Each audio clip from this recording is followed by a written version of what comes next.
All right, you guys, we're live. This is period 2 for AP World History.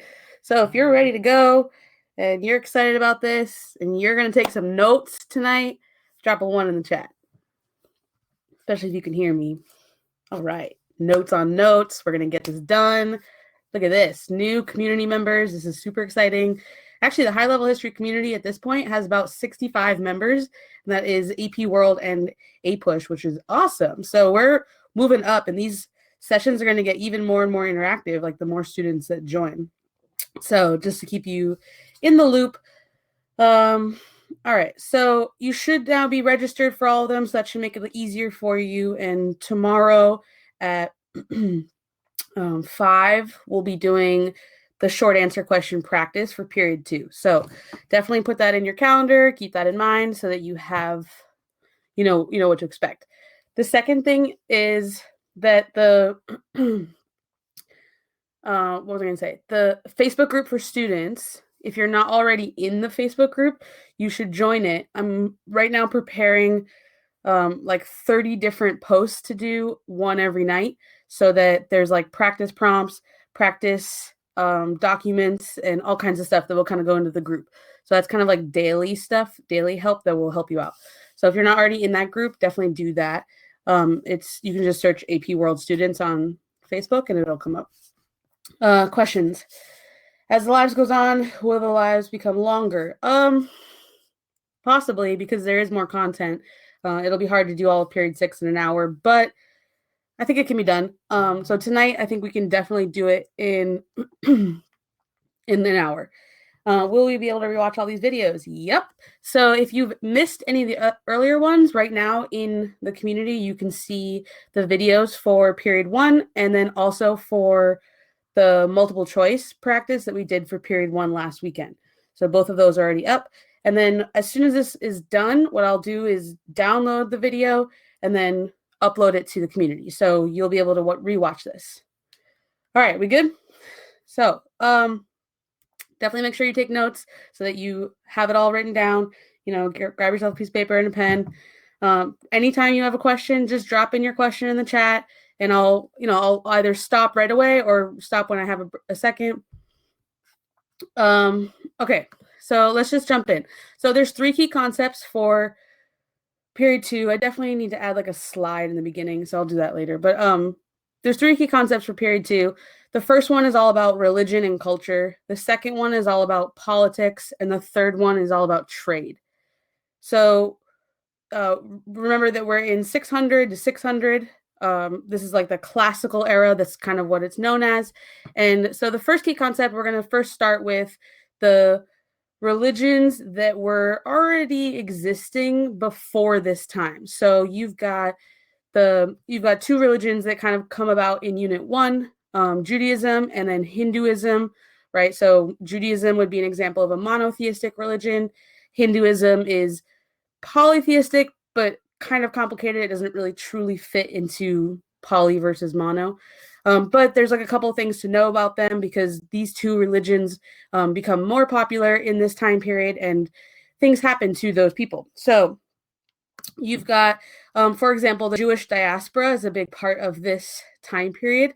I know this map looks a little crazy. There's a lot of arrows going on, but the main thing to know is that, like Judaism is starting in the Middle East and, right in that like section where Jerusalem is. And then from there, Jews kind of migrated out based on like expulsions. So diaspora means that it's like a group of people who have kind of moved away from their like original like home place or the original place where they started, and now they kind of live everywhere else. So like there's a Jewish diaspora, there's an African diaspora, right? Like there's a lot of examples of these, but this is the one thing to really like note about Judaism is the diaspora. All right, so there are several new religions coming about in this time. And it's super important that you know these religions and you know the like basics around them because they come up in every other time period, right? Like it's not, let me just make myself a little smaller here. There we go. It's not like the, religions are going to come up in this time period and then go away, right? Like this is a big part of every other unit And you're going to have to use them to analyze all kinds of things like economics and politics and social structures. So really make sure you have a good grasp of the religions. So here are the new ones coming about in this time period. I don't remember if I put these in chronological order, but here we go. So first, we're going to talk about Buddhism. So this is coming from India in around 500 BC. You don't need to remember the years, by the way. You should know location, though. And then a quick note about Buddhism is it's sort of like the idea around it is like end suffering by ending desires, that you sort of like break the cycle by no longer focusing on like materialism. And someone that you can connect with this, well, first you could connect Siddhartha, who would be the Buddha, but then also is Ashoka, and he is the emperor king, I forget the exact title he has in India. And so, the Ashoka set up these different edicts, these rock and pillar edicts, and this is going to help spread Buddhism in India. A big factor for the spread of Buddhism too is that there's no caste system, right? You don't have to, if you're Hindu and you're born into a lower caste, the only way out of that is for you to die and to be reborn as something better, right? And so Buddhism doesn't rely on a like there is reincarnation, but you're not stuck in that caste system. And so there's a huge, it's a big draw for people in India. So here's a way that you can remember rock and pillar edicts, and you can answer in the chat. Does your school put notices around the school about rules? So like, do they put up other things around the school around like, don't do this, or make sure you're doing this, get to class on time, right? Like, don't be late, or whatever the rules of your school are. Do they do that? So Isabel said yes. Anyone else? So that's kind of example of, it's a basic example, but that's kind of how it works. It's like your administration is, a centralized unit within your school. But they can't physically be everywhere at all times. So they put up different things in different places to keep they want to keep up their ideas, their rules, but they cannot be in all the places. So that's kind of how this works, right? So you can see all the different pieces on the map of where these rock edicts were, where the pillar edicts were. And, this is kind of an example of Ashoka. He can't be everywhere at once, but if he puts this thing up, it reminds people of how to be, of how to act. And it's all based on Buddhist principles. So that is kind of reminding people and spreading the influence of Buddhism. Okay, another one is Daoism. This is coming from China around the same time. And the biggest piece about Daoism is that it's like a harmony with nature, right? It's about a balance and finding like the way. And this is coming from Lao Tzu. So like yin yang, this is all about Daoism. So anytime you have a question that you're trying to remember which Chinese philosophy was it, if you see anything about like nature and balance, and the one that kind of sounds like hippie-ish, it's this one. It's Daoism. All right. So if you want to like write down some keywords about Daoism to remember that. Confucianism is another one. This is also China. Some key facts to remember about Confucianism would be the 5 relationships. This is like the, what is it? Like child to parent, friend to friend. There's like government to people. I forget all 5. You don't need to know all 5. But it's just, they're very strict around, it lays out basically how you should relate to the different people in your life and what those relationships should look like. They also really emphasize filial piety. So a real like respect of elders. There's like ancestor veneration. There's very like, the like parent system, the, hierarchy within a family is very important. Education is also extremely important. So you have like civil service exam because of that, right? So it's really emphasizing education, and it's patriarchal. So, here's a nice picture of Confucian Confucius. And so just something to keep in mind with Confucianism. Obviously, that will cycle back a lot as well. And then finally is Christianity. So this is coming from the Middle East around 30 CE. And it's sort of like the Judaism 2.0. It's very similar. It's monotheistic, right? Except that there's Jesus involved, right? So that's kind of where Judaism and Christianity split, is in terms of Jesus being like the Son of God, being a Messiah, whereas Jews would believe in very similar, like rules and belief systems as Christianity, but they don't believe that Jesus is the Son of God. They don't believe that Jesus is the Messiah. So that's sort of the difference between the two of them. So you can see it is kind of like a Judaism 2.0. It's kind of a really basic way to put it. And then Rome is where you should connect this.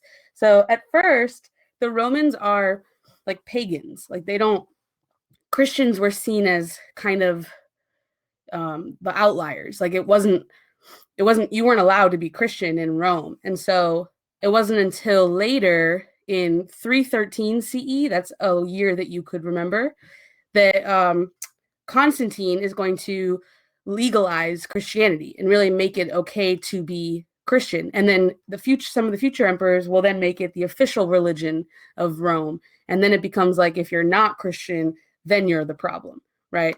So here's a nice map of the spread of Christianity. So you can see that in the purple, sort of a little bit after it begins. Oh, my phone fell. Hopefully it didn't break.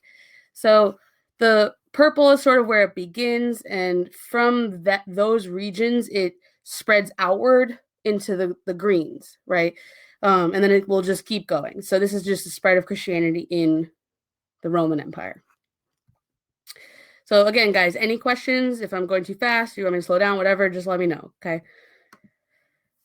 All right, so another belief system to know about this time period is the Greco-Roman Philosophies. So that's like the philosophers coming from Greece and Rome. It's not really it's not a religion. It's more of like a way of thinking. And the real way to understand this is it's all about reason and logic. It's really like, it's not going to just apply a supernatural philosophy to things. It's trying to understand why people do the things they do, or what the best way to do things are. What's the best government system? What's the best, way education? What's the best way to teach? And they're using reason and logic to do these things. So the top three are Socrates, Plato, and Aristotle. And they kind of go in that order because each was a student of them. So Socrates was Plato's teacher, Plato was Aristotle's teacher. And they really are the three that develop these philosophies. And these philosophies are very present today within our own systems. Like they very much influence what we do and what we don't do. So this picture right here, this is actually, the image itself was painted in the Renaissance. This is called the School of Athens. But in it, there are a lot of all these different people actually in this picture, or most of them are, or maybe it's just some of them, are Greek and Roman philosophers.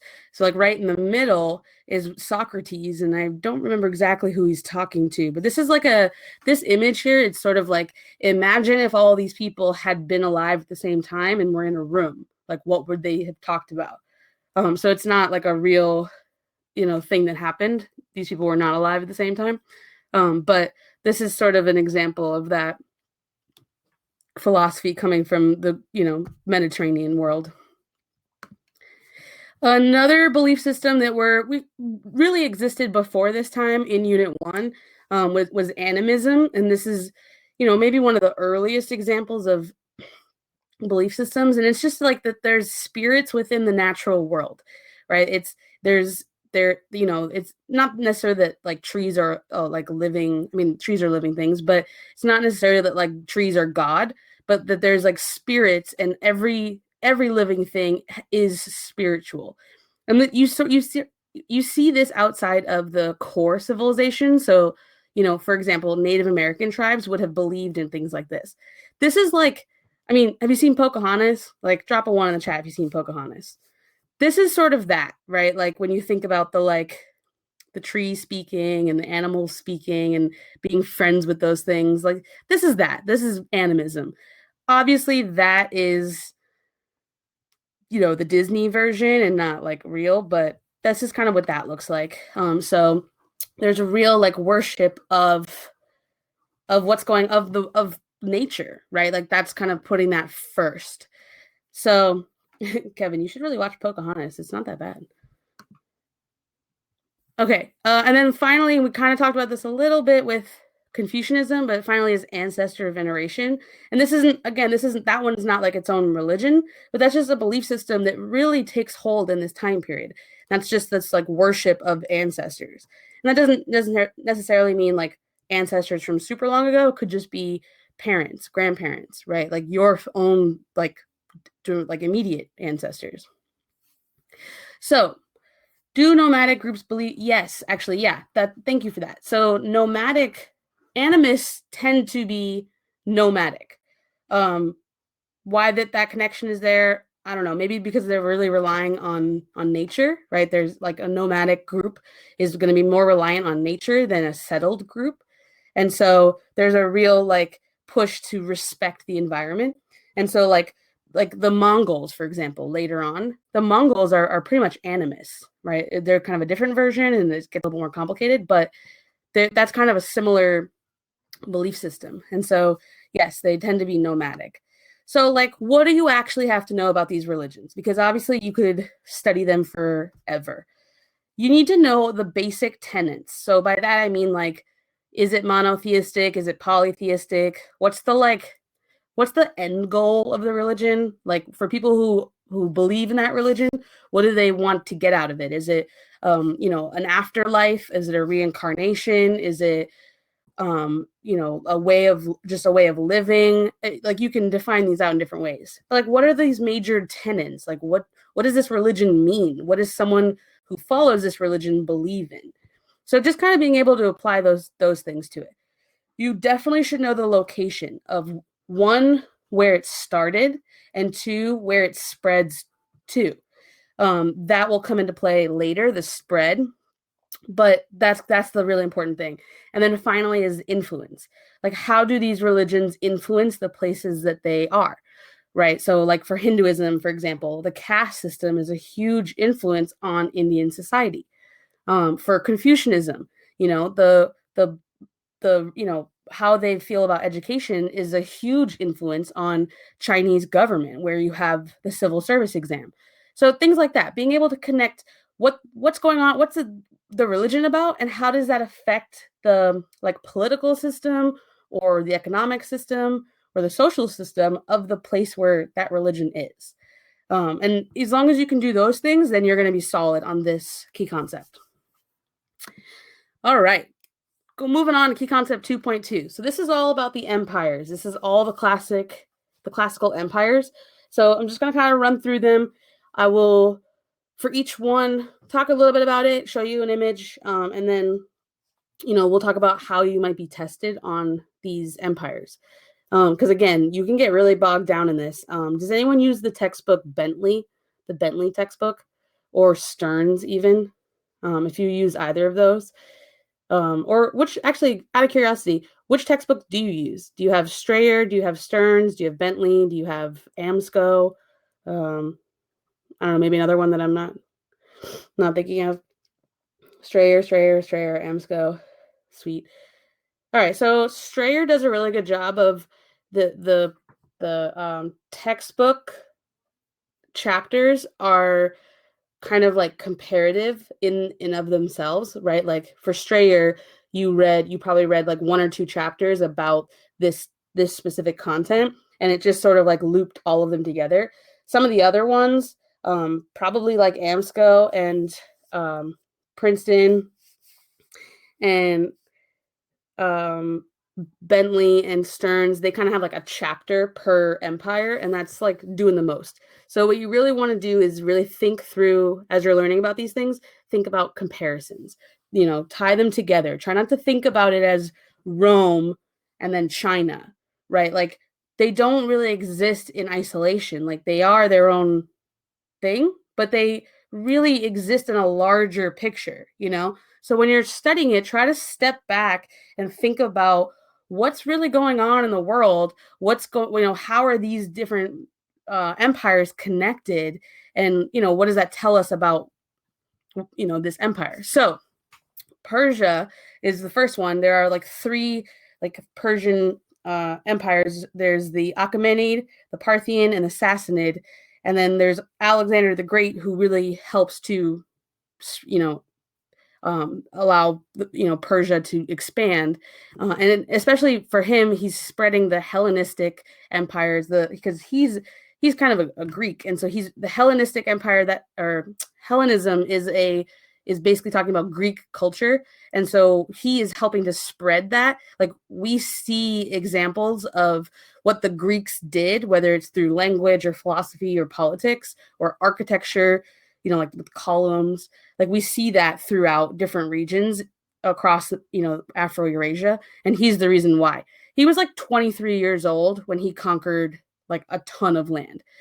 So if you're, when you think about like, oh man, like what am I doing with my life? Like this guy did all this stuff by the time he's 23.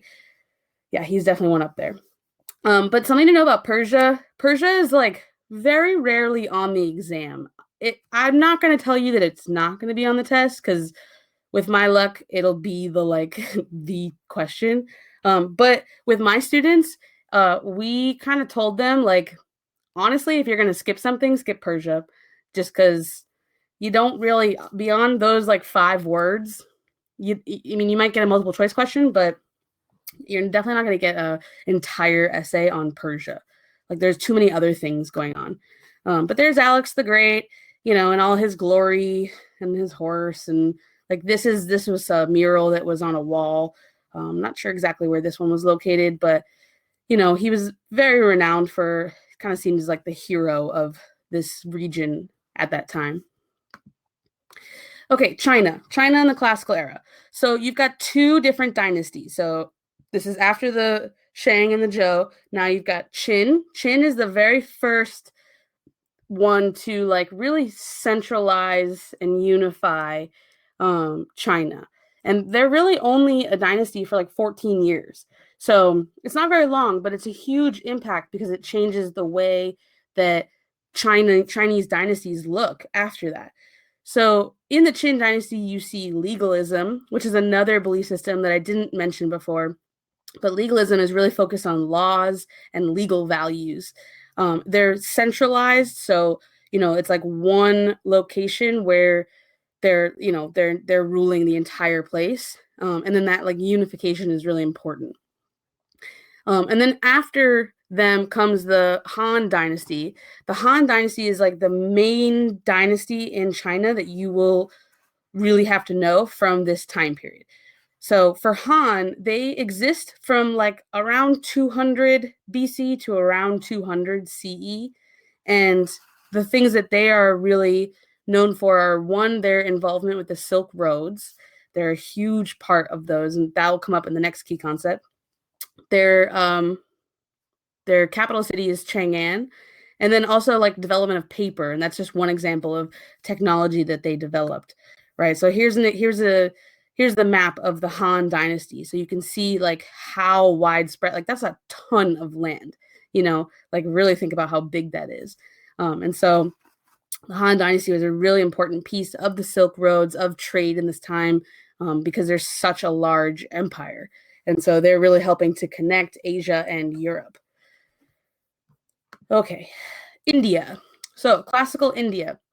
You got 2 Indian dynasties. You have the Mauryan, and then you have the Gupta coming after. The Mauryan dynasty is connected with Ashoka, right? Those rock and pillar edicts, Buddhism, like those are the like main pieces of the Mauryan dynasty. And Gupta, you can connect with like a more peaceful time, more like of a golden age of India. And so because things are peaceful, they're able to develop a lot of science and technology. So at any time in history, when things are peaceful, people develop things. If you're fearing for your life, you're probably not going to sit down and like innovate, right? You're trying to survive. But as long as things are good and you're chilling, then you can really figure out like, how can I make things better? How can I innovate, right? And so here's a map of what these empires look like. So you can see all the colored in like tan is the Mauryan Empire, and then the outlined red is the Gupta Empire. So the Gupta was much smaller than the Mauryan Empire. The Mauryan Empire was really like one of the only times that we really see almost the entire Indian subcontinent under one rule, which is very difficult because one, it's a huge region, and two, the geography of the region makes it very difficult to rule at all. A lot, you can see the southern portion there is kind of, not touched, and that just has to do with how difficult it was to take over that region. It just, wasn't easy to conquer it. So the Mauryas become really close, but they don't really get that far. And then you have the Guptas, who are much smaller and more focused in the north. So those are the two Indian empires that will come up. Second, and this is, we've talked about this a little bit already, is Greece and the Hellenistic empires. So Alexander the Great conquers them, and then, from there it kind of goes, he's spreading the Hellenistic culture. You can really attach Greece with democracy. Keep in mind, in Greece, democracy did not look the same as it does like today in the United States. Like, we have a representative democracy. So we vote for one, you vote for, a House member, and then you vote for a Senate, senator, and those people go to DC and they vote on things for you. But when in Greece, it's more of a direct democracy. And so if you basically, like, you're not voting for representative, you go there and you vote on that thing. But that was only allowed for men who like owned land, like had some power and weren't slaves. And so it's democracy, but it's not like everybody could vote. So that's kind of a little bit about Greece. There's a lot that you can learn about ancient Greece. There's the Peloponnesian Wars, right? The like Athens versus Sparta, and it can get really intense and dramatic, and I don't know, it makes for a great, cinema. But you really don't have to know all that much about Greece. Like, they're not going to focus in on Athens and Sparta like that. They're really going to focus on the like major themes that are going on. So don't get bogged down in reading about ancient Greece is like my advice. So here's the Parthenon in Greece. You can visit this today. It's massive, by the way, and extremely crowded with tourists. I was there I think last year. So I don't know, it's just kind of a crazy place to visit. But it's massive, and the columns themselves, those columns are very representative of Greek architecture. So wherever we see columns like that, that's usually because of the spread of Greek culture, because of the spread of Hellenism, where we're seeing Greek architecture in different places. That what is that called? I have to come back to that word. Diffusion, sorry. The diffusion of Hellenism.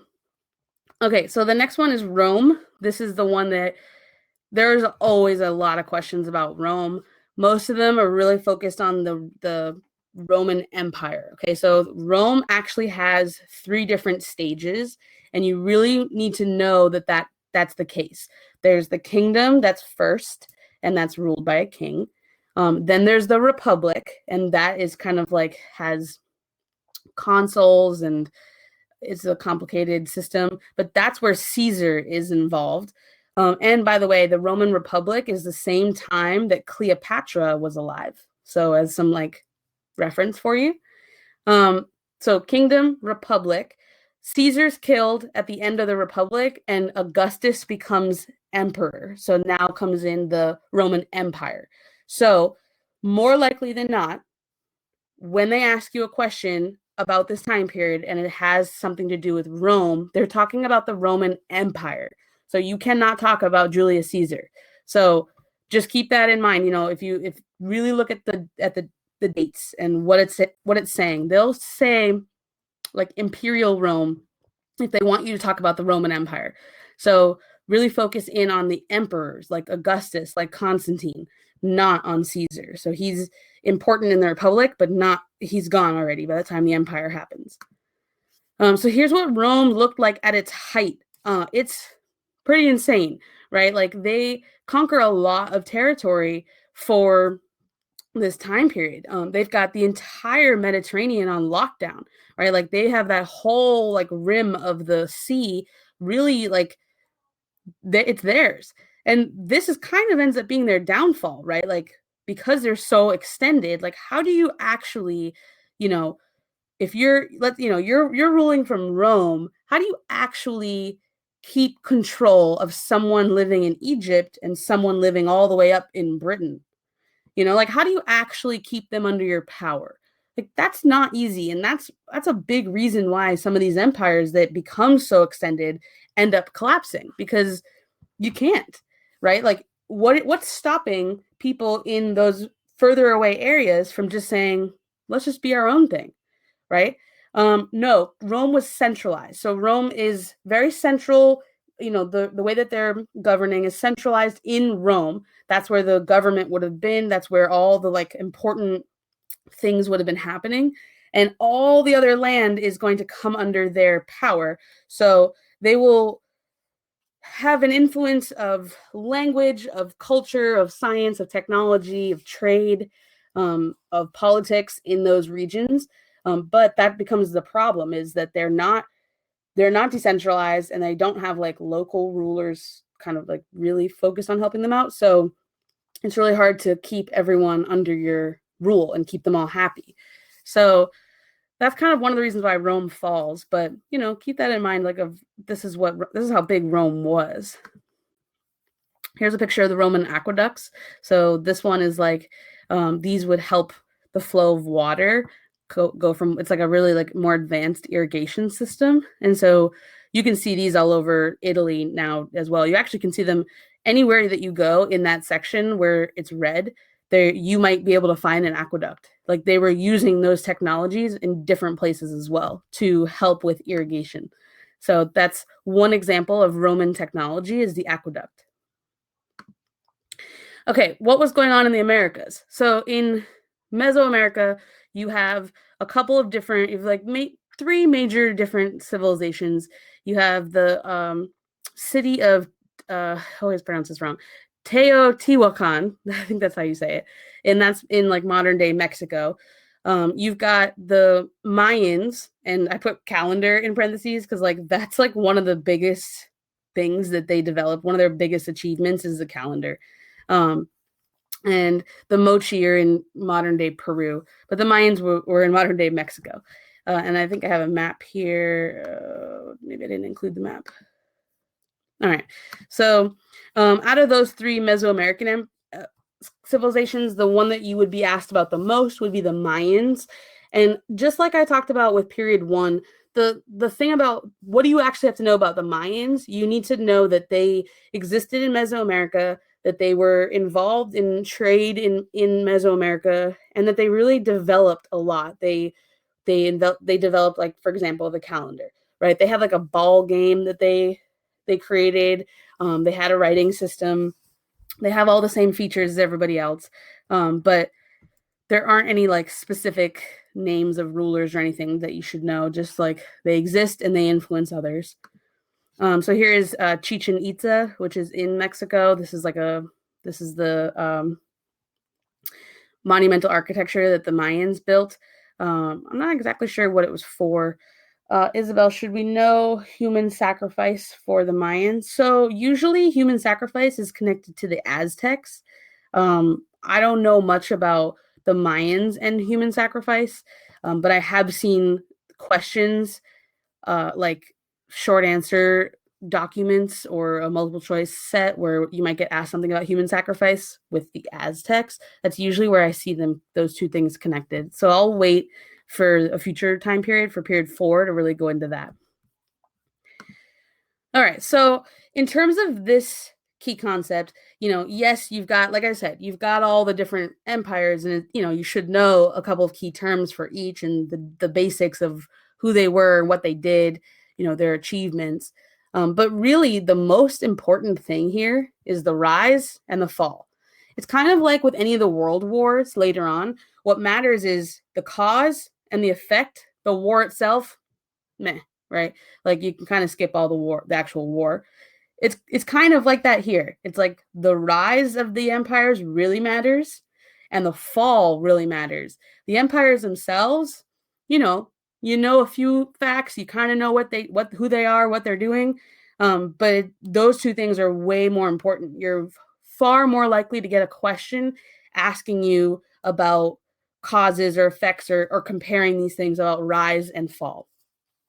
So why do these empires rise? Why do we see classical empires in this time period? There's a couple of different reasons. One, bureaucracy. The development of bureaucracy is going to help empires grow, because you can't really sustain that many people under like one, like you have to evolve. A bureaucracy helps to govern a larger place. And so once you've developed that, you are going to have an easier time expanding, because now you have one group in charge of, national security. You've got one group in charge of education, one group in charge of, technology or like irrigation systems or whatever you need, right? Like one group in charge of taxes, right? So as soon as you start to really build that out, then you can scale, you can grow. When it's just one person, one group, one, set of people that are ruling, it's really hard to sort of govern a huge region. Second, we're really seeing coded laws. You start to see that in Unit 1, but they're really going to like uptick here. We've got like in Rome, the 12 tables. That's what Rome uses for their laws. Or you have Justinian's code, right? Justinian would be a Byzantine, but it's happening in this time period. And so those laws are really important. All of these empires have forms of law systems that are coded and are written down and are clear. And then the other three reasons are roads. So having ways to actually like connect the empire is important, and that helps the empire to rise and gain power. In Persia, you have royal roads. In Rome, you've got the Roman roads. So all of them have road systems. And then having a strong military and having like slavery actually is going to help them rise, because as soon as you really get those like social structures that we talked about, you really have people that you can exploit essentially, then you can build your empire off the backs of those people, right? And you can use your military to go and conquer more places, right? So like, how do these things get built? How do the actual structures get built? A lot of times it's slaves. So those are really the reasons for rise. So anytime you get a question about that, you could attach any of these to your reasons and analyze why that would have led to the rise of an empire. The fall is also really important. Why do empires fall? So one, we're seeing damage to the environment. That's huge. That's not something that they thought about. They didn't think that through as they're building. That kind of happens, with deforestation, with soil erosion, with all the different factors of how they're harming their environment. It's going to affect how future, the society could actually like grow food and could sustain people. And, that's, they're not paying attention to that. And so that's something that happened. Second, outside invaders, that's happening in all of them. Like a reason to fall is that someone like attacked you, right? So if someone's coming in and invading you and you're too weak to defend yourself, then you're going to fall. Revolts from the inside. So as things got worse, right, as the leaders got more corrupt, that's another one I didn't list, but you could add corruption. As the leaders get more corrupt, as there's chaos from outside invasion or disease, people inside are going to revolt. Part of that could be they don't have, more food equals more people, but then if the food supply goes down, those people are going to get pissed, right? Like they need to eat, so they're going to revolt. Like if you ever want to rule an empire and you want to make sure that you can stay in power for a long time, keep people fed. And that was actually that phrase right there is part of how Rome existed for a while, is bread and circuses. It literally means like keep people fed and keep them happy, and you can do whatever you want. And honestly, that's not a bad system, right? Like, obviously you don't want to be like corrupt behind the scenes. Like that's not going to help you out. And that's what was happening in Rome. But bread and circuses, right? As long as you're happy and you're fed, you'll stick around, right? Like, why not? I'm not going to revolt if I'm being fed and I'm not mad about it. And then the last one is disease. So because of the connections of these empires, disease is going to spread really quickly, and it's going to affect the emperors themselves. Like the rulers are humans. They're not immune to these diseases. So when you get a lot of Roman emperors dying because of disease or being assassinated like in a row, how do you keep going? How do you keep, like, if your ruler is constantly changing out, you don't have the stability, how do you keep rule? And so that's how they're going to fall. So those highlighted pieces are like key. That's what you should really, really focus on for this key concept. All right. So if you're still with me, hit I don't know, a 5 in the chat. Just make sure you're good, you're awake. I haven't heard from you guys in a little bit. Good. Sweet. Everyone's here. All right. So key concept 2.3. This one is, there's a bunch of stuff in it, but it's not going to take too long. So this key concept is all about trade. There are 3 major trade systems in this time period.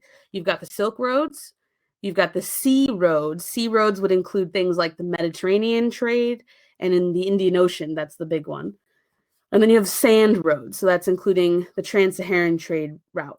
So silk, sea, and sand, I think it's Strayer in that textbook that really calls them that.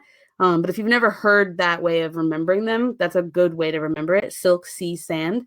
And then to know what's going on with those 3 things. So I'm going to borrow this from Freemanpedia. And this is a nice little map so you can see the trade routes. So, you've got like the purple and the red are all the Silk Roads, right? That Eurasian trade. So something to keep in mind, the Silk Roads did not just trade silk, and it wasn't actually just a road.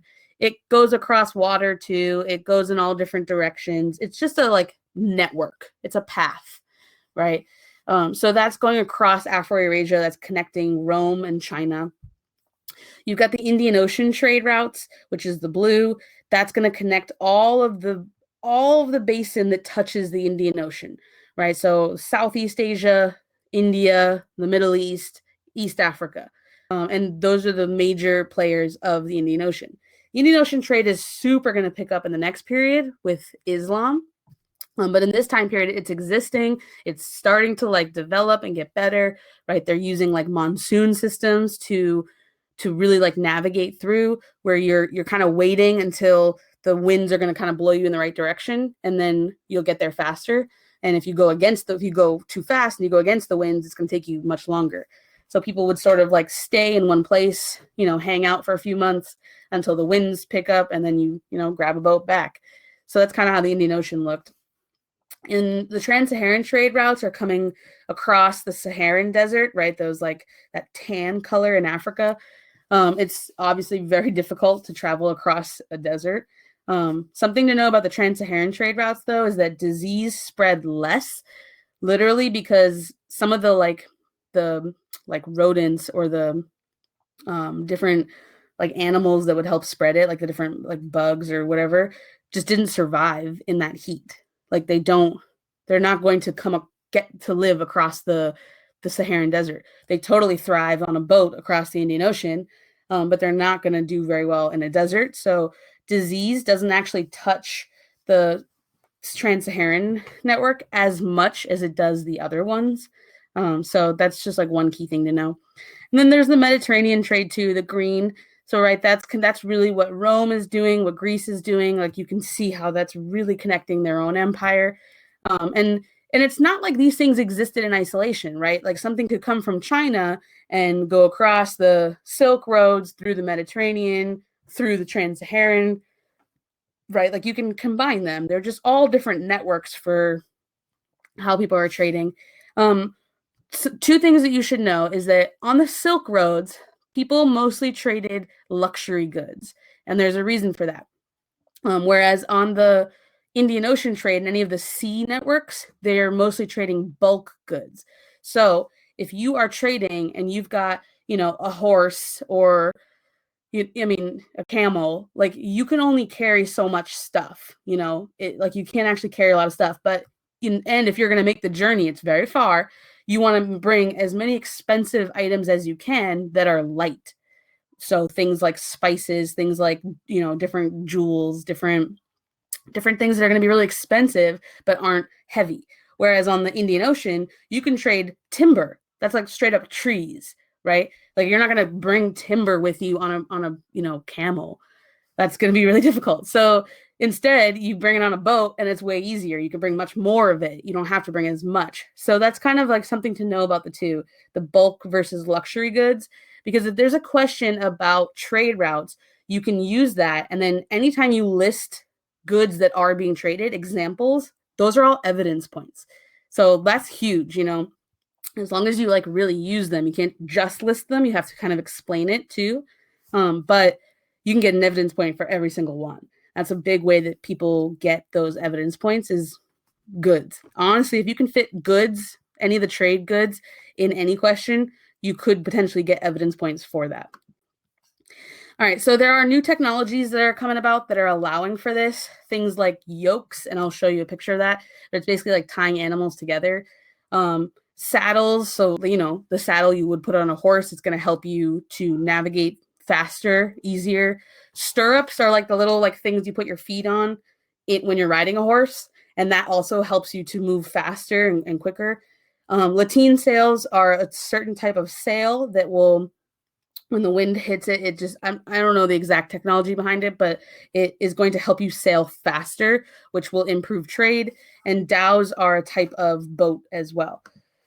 So here's what is it called? A yoke. So, you can see these two are tied together. So that means that you can use the power from both of them to carry more stuff and to, not necessarily move faster, but to carry more.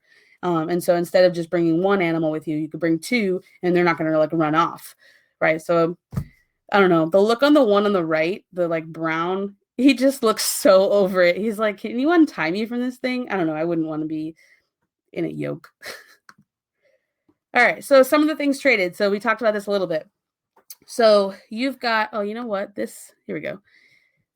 So you've got crops, things like rice is coming from, East Asia, Southeast Asia. Cotton is a big one too. You've got technology itself being traded, not only helping to trade, but actually being traded, right? People bring their ideas with them. So things like qanats, that's an irrigation system, way to irrigate that is developed in Persia and is then brought over to Asia because of trade. You've got disease. So there's mostly diseases like smallpox spreading. But here's like 3 examples of plagues. And again, these are really specific. Like you don't need to know the really specific pieces, but evidence points. There's just 3 different times where smallpox spread and had a huge impact on people. So in 165 CE, it happens in Rome. In 541 CE, the plague of Justinian, that's more happening in the Byzantine Empire and Eastern Rome. Plague of Cyprian in 250 CE, that would be more in like the Persian empires. So those are all examples of disease spreading.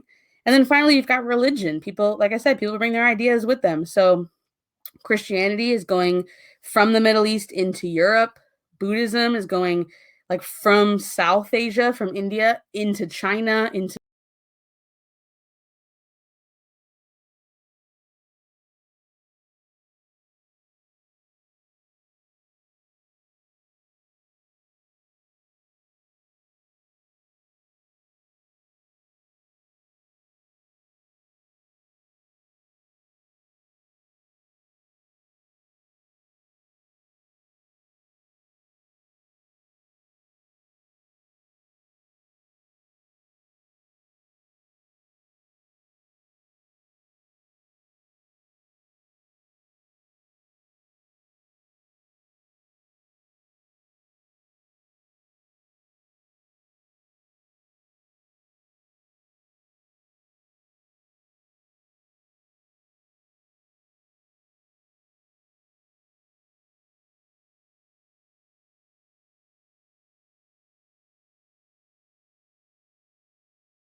and now, can you hear me now?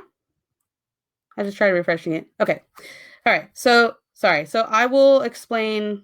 What's the last thing you heard me say? Religion. Okay. All right. So basically, just really quick, I had typed in a word that's called proselytizing. So there's two, you can organize religions into two camps. There's universal, and oftentimes the universal religions will proselytize, and that means that they are actively trying to seek out converts. So you get like missionaries, you get people that are trying to get people to convert to that religion. So like Christianity, like Buddhism would fit into that. Whereas like Hinduism or Judaism are more ethnic religions, and so they aren't trying to proselytize. And in fact, it's hard to convert to those religions. It's not as easy as it is to convert to Christianity or Buddhism. And so those are like two differences in religions. But Hinduism does still spread, and it's mostly due to the like the migrations of people because of trade, right? That's kind of why something like Judaism might spread. It's not that there's more people, it's just that it's getting further, right? There's more places where you're seeing it because people move and then they establish themselves there, and then they're going to, have a family and continue. So all right, so that's pretty much all of period 2. That's trade for period 2. Trade is actually key concept 3.1 in period 3.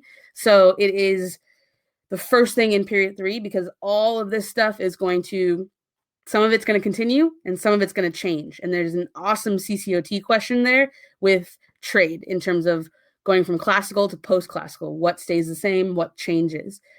So, but this is like basically we have to know for the classical era. So with that said, that's, boom, period 2. Tomorrow, we're going to be doing short answer questions for period 2 at 5 p.m. Eastern. So if you're already registered for it, you should just get the emails. And what I'll be doing tomorrow is like popping up a Google Doc, and I'll have some practice questions, and I'll kind of talk you through like how would you attack the short answer, and we'll use the content that we talked about today to practice. And then so that's pretty much that. Do you have any questions about period 2? Definitely, drop them in the chat. And, while you do that, I'll just let you know that unless you just joined the community in just today, I have sent you your ambassadorship link so that you have your unique link and you can refer people. You can post it on your social media accounts. You could hold a session at lunch or after school, or talk to your friends about the community, tell them about, what's going on in here and whether or not you like it, hopefully you're still enjoying it. And see, like if you convince them to join, then a lot of it, that part of that membership is going to go right back to you. So just wanted to like throw that out there again so that you have that. It's a resource for you. What lives are you doing? What day? Oh, okay. So inside the community, I updated something today. When you click schedule and session and information, there's a calendar that's uploaded there, and you can click follow on that calendar, enter your name and email, and it'll just add it to your Google Calendar or your iCal, or whatever calendar system you use. And I made it so that you can it'll send you a notification too, like 10 minutes right before it starts. So for you guys, I'm doing live reviews on Fridays and Saturdays. So it's until exam week, it's always Fridays at 7 and Saturdays at 5. That just seem to be the most useful times for you. So those are when I'll be live. And then, as soon as I'm done, I'll download it and upload it up to the community so that you can watch them. So hopefully that answers your question. Really quick. I want to add, now that we've got a bunch of community members, I want to add some student like testimonials on my site. So when new students look at it, they can see just like a comment from what students are saying about the community. So if you could, I would like super appreciate if you could do this. I might send an email out next week about this, but if you have a minute and you can send me an email, my email's on the screen, with just like a sentence or two about how this is helpful for you, why you enjoy this, what your favorite parts about it are, like something like that. And I'll put it on the site, and I want to give you credit for that. And so I can put your first name, and then I could even add your like Bitmoji on there. I don't really necessarily want to put your picture up because I don't know. It just seems like privacy is kind of weird with that. So, but if you want me to put you on my site, I would love to have you on there. And so that other students can see that you are taking this and why you like doing it. So that would be awesome if you could do that. Just like a 1 or 2 sentences would be helpful. Kevin, yes, we are going to do LEQs and DBQs. Tomorrow's SAQs, but next weekend on Friday, we'll do period 3. And on Saturday, we'll do a practice LEQ. And then when we get to period 4, the weekend after, we'll do DBQs. And then we'll do DBQs a couple more times because that's like the harder one.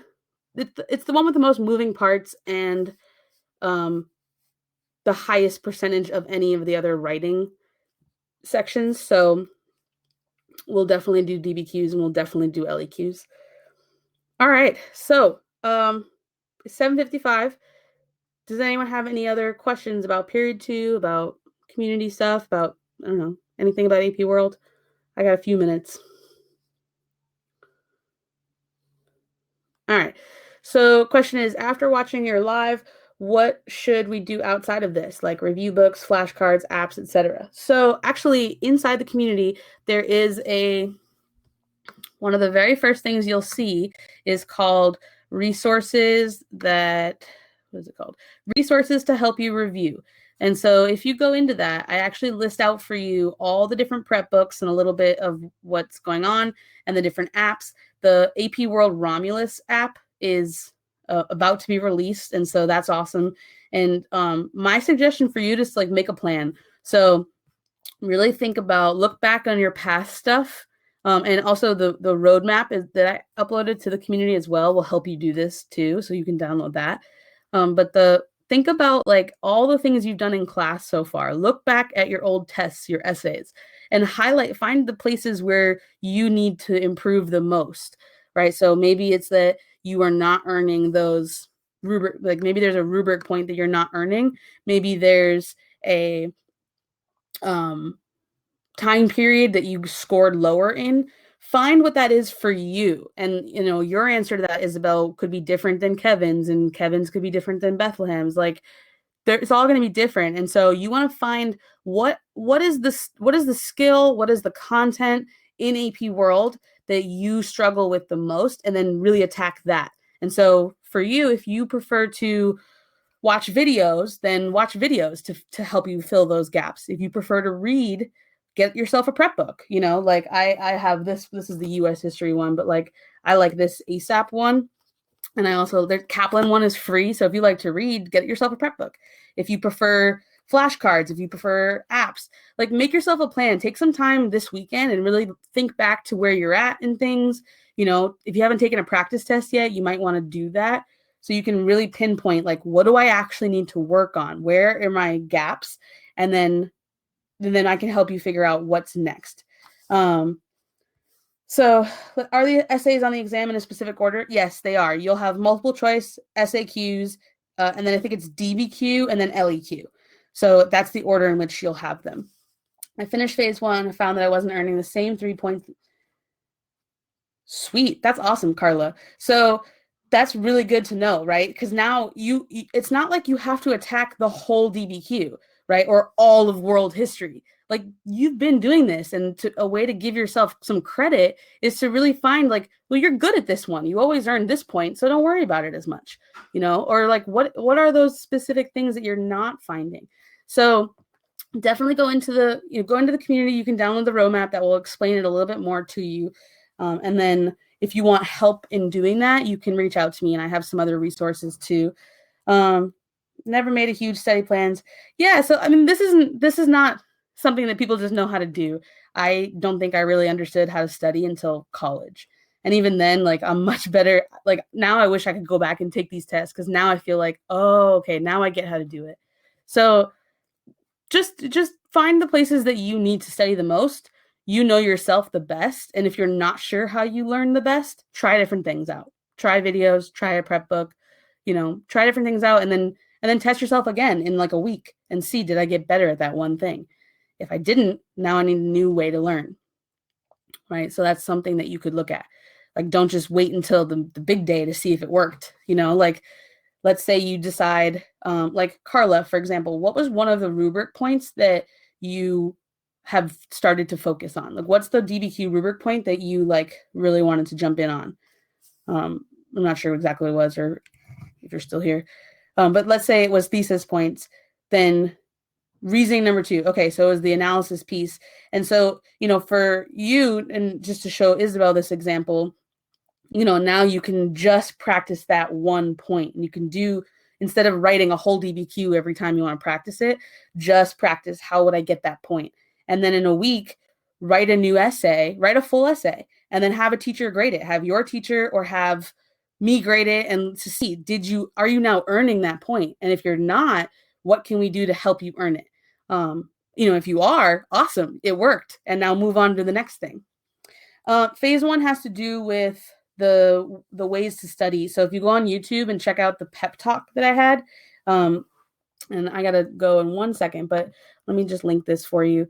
So if you go to my YouTube channel and you want to watch, see, copy link address, right here, that I talked through the phases, like the 3 phases for studying. And so that's something that you can watch, and that might help you too, Isabel, to really like understand like how to attack that. All right, so I gotta go, but this has been awesome, and I will see you guys tomorrow at 5, and we're going to cover short answer questions so you can pick up all of those points. So thank you guys so much. You're awesome as usual, and send me an email with your little testimony if you can, if you want to be on my site, you want to be featured. And that, you guys are like OG members, so you get that. All right, so I will see you tomorrow. Have a good night.